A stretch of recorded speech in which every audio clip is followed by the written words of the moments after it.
Here we have the 3 Spitball Rally cars from 2019. I've made a few other videos, but I tried Facebook Live, didn't work, so this is just a regular old video camera to record to upload to Facebook. So, we have the 2002 BMW 330i that Peter bought. This was a good find in Baton Rouge.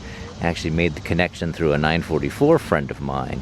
This car was his daughter's car for a number of years, and then she got a new car, and they had it sitting around for a while, and they let it go for Jeep. It does have a cracked windshield. It did have an impact on the rear bumper cover here, which in fact was flapping around in the breeze.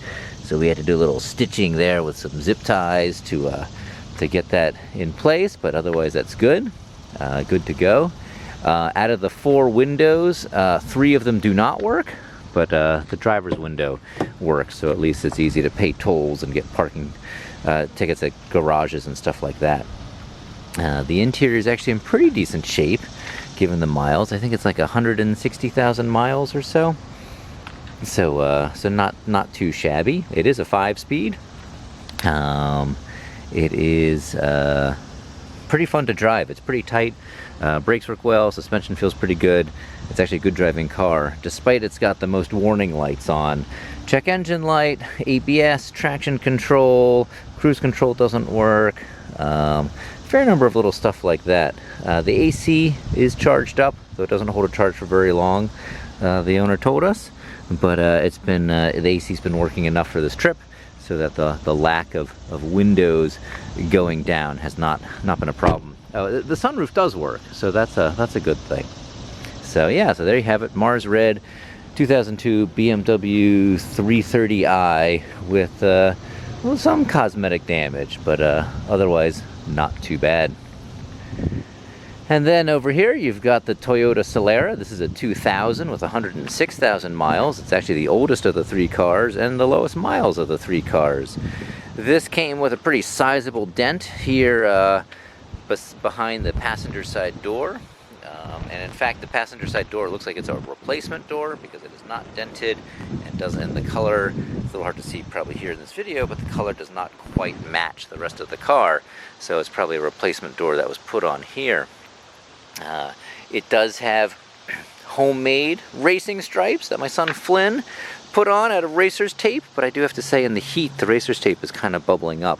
So while, you know, from a distance, from 10 feet it looks good, racer's tape is probably not the best thing to use. Actually, I guess it's just really duct tape, not even racer's tape for racing stripes, but it looks good on the road. There is also some previous repair damage back here on the rear fender. And again, the rear bumper white doesn't quite match the rest of the car. As actually the front bumper white doesn't match the rest of the car either. So this is a salvage title car. Most everything works. The top works, the cruise control works, the air conditioning works. This is a V6. I guess it's essentially a Camry engine. It's kind of I guess it's actually called a Camry Solara. So, but it's actually a fun, decent driving car. I'm impressed how well it shifts. It's an automatic, but it works pretty well. Right off the bat, the back window was pulled out of the top and made the top, you couldn't really open or close it without supporting the window from the back side.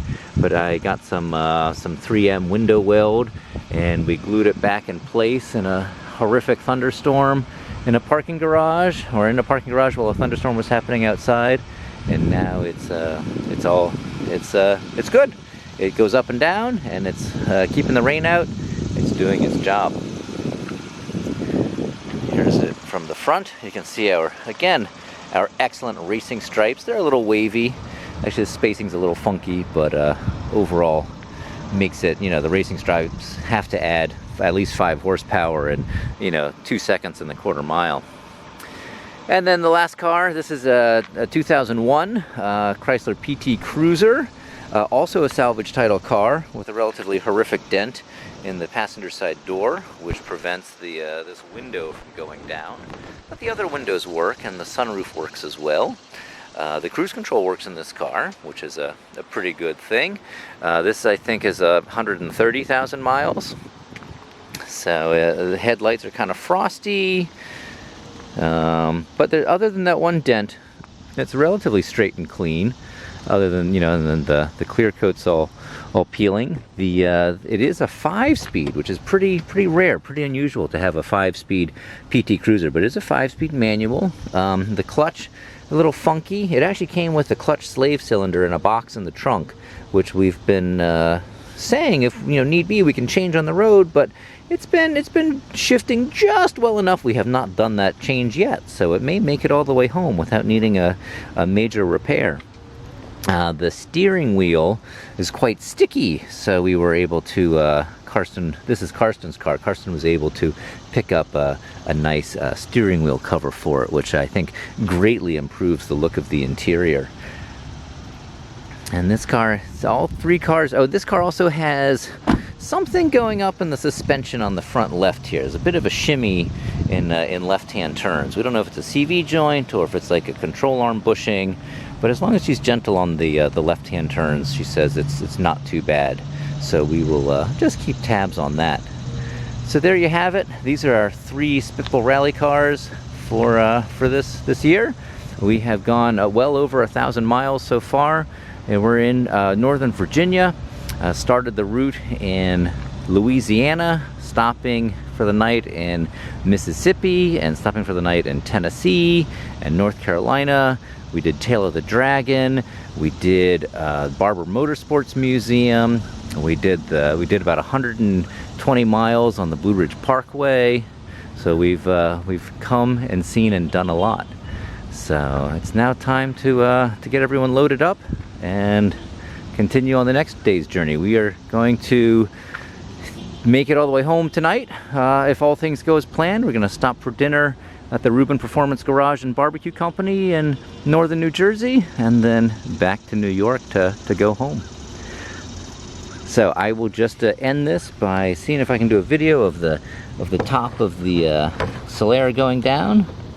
Let's see where's a good place to balance this camera, or maybe I can just do it from inside. Let's see here if this lens is going to capture this. I need my key. Where's that key? Here it is.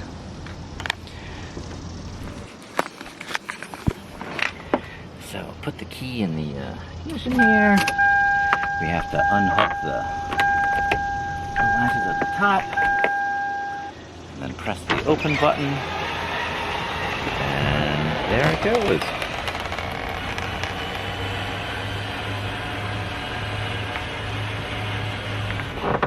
All right.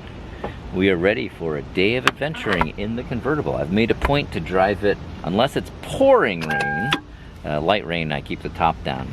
But unless it's pouring rain, the top is always down. So it's a convertible. I've never really had a convertible. I years ago had a Fiat that was a convertible, but I didn't drive it that much. But so kind of living with a convertible is a bit of a new experience for me. So it's been fun to try it out and to live with it every day for a week, and it's very enjoyable. I like it. In fact, I might even say I'm a little tanner because of it. So there you have it. I hope you enjoyed watching, and look forward to next year's Spitball Rally. Hopefully more of you will join us. Bye-bye.